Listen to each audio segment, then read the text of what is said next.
pag-uusapan lang natin si Alden Richard dahil guys dito sa Marquee Mall, dito talaga guys nakitaan ng kilig moment at dito talaga guys nagsalita si Catherine Bernardo na mahal, let's go. At pagbaba nga naman ni Alden Richard guys ng stage, agad-agad nakita niya si Catherine Bernardo.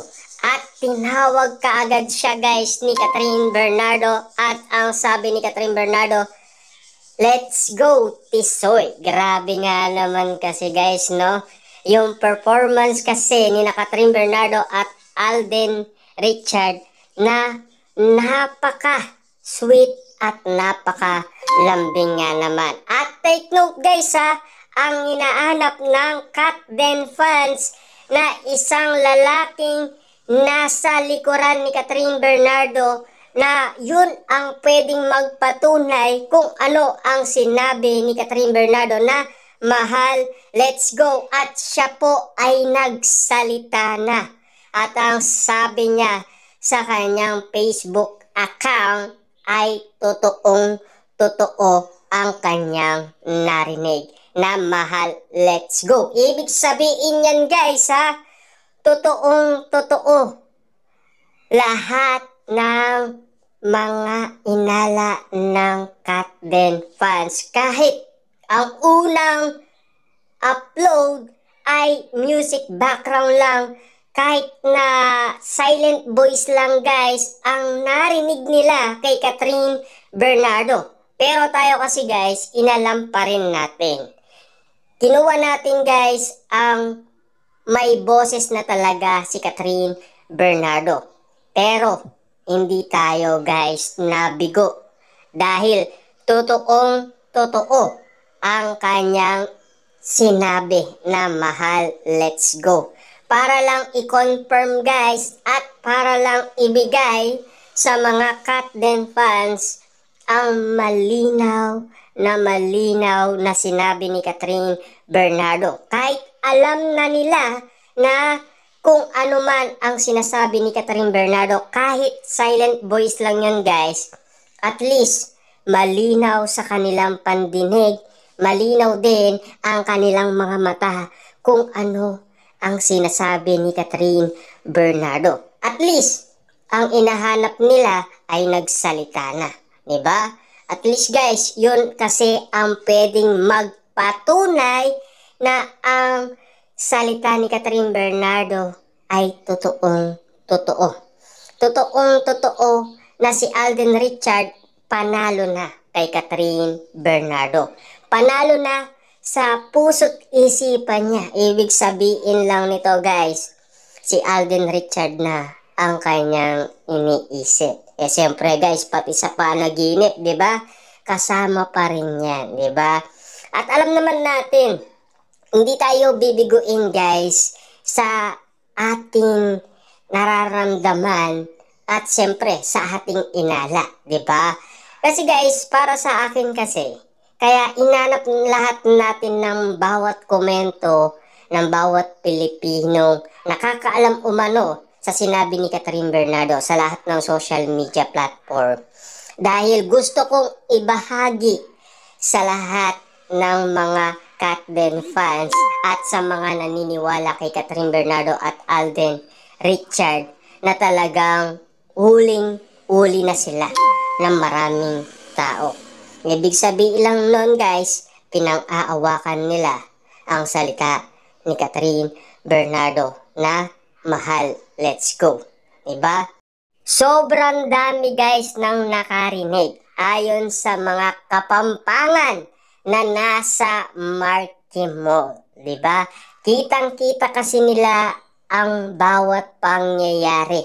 At siyempre, sila mismo ang nakapanood, sila mismo ang nababaliw abang nagpe-performs ang Katden. Kitang-kita nila guys ng kanilang mga mata ang salita ni Catherine Bernardo na animo talaga guys, gulat na gulat ang marami.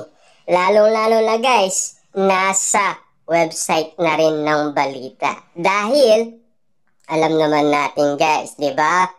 Kasi meron na kasing nagsalita. Kaya lumabas na guys sa website ng balita. Kitang-kita naman natin kasi guys, ang inahanap na tao, siyempre, pwedeng-pwede nilang ma-interview yan. Diba?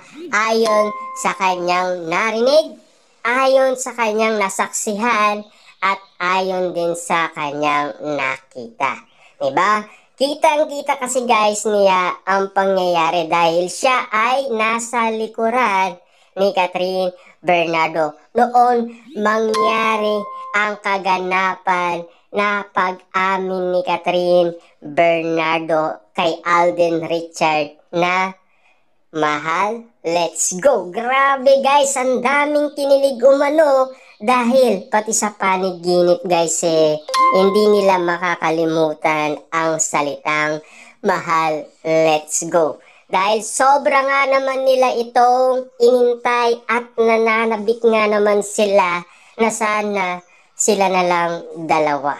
Kasi animo noon kasi guys, nire-request nila kay Alden Richard at Catherine Bernardo na sana maging sila para hindi na daw masaktan si Catherine Bernardo.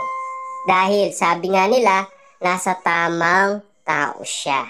Diba? At kitang-kita naman natin guys na very protective si Alden Richard. Talagang iniingatan niya si Catherine Bernardo. Ayaw niya masugatan, masaktan man. Na kahit kitang-kita natin guys sa Calgary, Alberta, Canada ay nasugatan sa kamay si Alden Richard ng mga netizens na nagtatrabaho umano sa Canada. Pero si Catherine Bernardo guys ay walang gas-gas, 'di ba?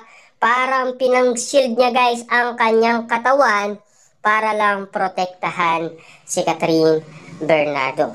Siyempre guys, hindi natin may iwasan ang aksidente, tulakan, 'di ba? Kitang-kita naman natin kasi guys ang bawat pangyayari, 'di ba? Pati tayo guys ay saksi, nakaabang at nag-iintay ng kaganapan, 'di ba? At alam naman natin guys, 'di ba? Hindi talaga tayo mabibigo dahil sa kakaanap natin ng tunay na ebidensya. Ito ay naglalaman ng maraming resibo. Diba? At kitang-kita naman natin guys na totoo na ang kanilang nararamdaman sa isa't isa. Siyempre, alam naman natin guys, ibibigay natin sa lahat ang tamang detalye kung ano talaga ang tunay na nararamdaman ni Catherine Bernardo at Alden Richard sa isa't isa. Siyempre, simula narinig natin guys na nanligaw umano si Alden Richard hanggang sa magkaroon sila ng tour sa iba't ibang mall, dama-dama natin guys ang kanilang pagmamahalan. Diba? Kitang-kita naman natin guys na excited sila sa kanilang movie. Dahil maganda nga naman kasi guys ang binabahagi nila at lalo pang pinapaganda ni Direk Cathy ang kanilang movie. Diba?